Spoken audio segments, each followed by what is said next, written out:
time now for an update on the business news, and for that I'm joined here in the studio by Yuka Royer from our business desk. Now, Yuka, India has reported the lowest daily number of new coronavirus cases since mid-April, and the Modi government is now keen to reopen the economy. That's right. That's been battered by the pandemic as two waves of the pandemic. India reported just under 153,000 new cases in the latest 24-hour period, bringing the country's total to 28 million. Now, authorities are gradually starting to reopen the economy, but many workers remain worried.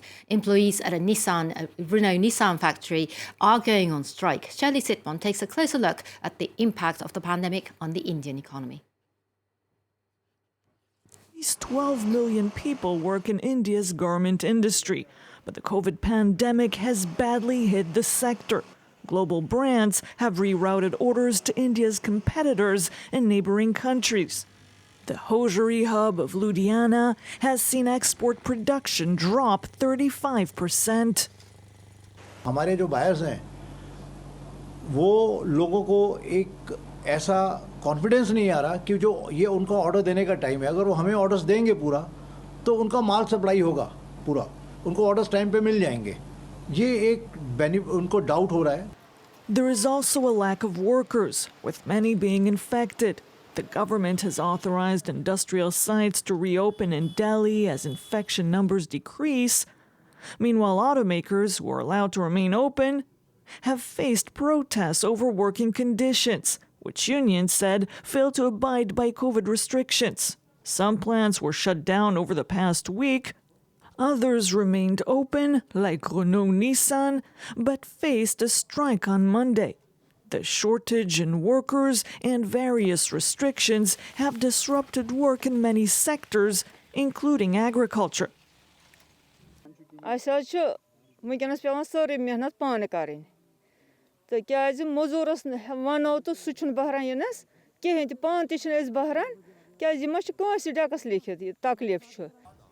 Indians hope vaccination will unclog the economy, that businesses will rehire fast, boosting growth and ending a crisis that has thrown many into extreme poverty.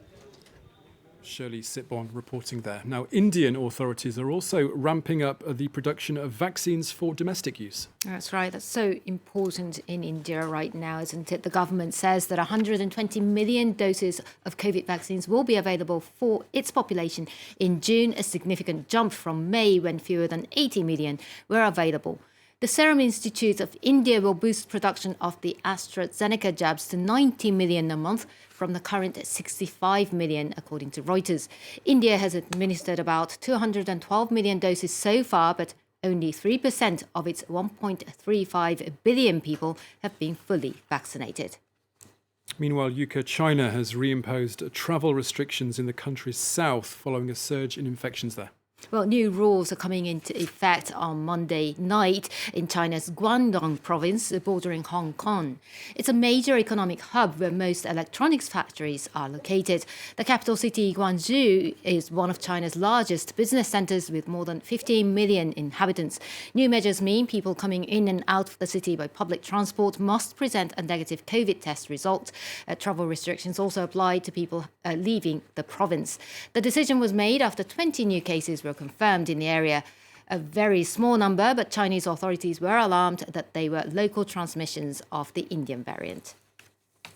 OK, it's time now for a quick spin through the markets, Yuka. Well, European markets got off on a rather muted start.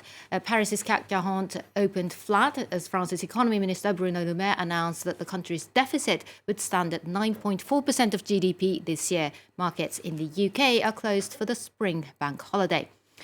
Asian markets earlier mostly traded lower this Monday after flat manufacturing data from China came out, and Japan also reported weaker than expected factory output. And finally, for this business summary, pharmaceutical giant Johnson & Johnson is appealing to the US Supreme Court to overturn a verdict in the baby powder trial in which the company Yuka was ordered to pay billions to customers. Well, the verdict in that trial was in favour of women who claimed that they developed ovarian cancer from using Johnson's talc products. Johnson & Johnson was initially ordered to pay $4.7 billion in compensation, but an appeals court later reduced that amount to $2 billion. Now, the company is now asking the highest US court to review that. The court is expected to say this week whether or not it will get involved. Now, Johnson denies that its talc products cause cancer and has said that the verdicts at the trial did not reflect the results of scientific evaluations. Okay, Yuka Royer with the business news. Thank you very much.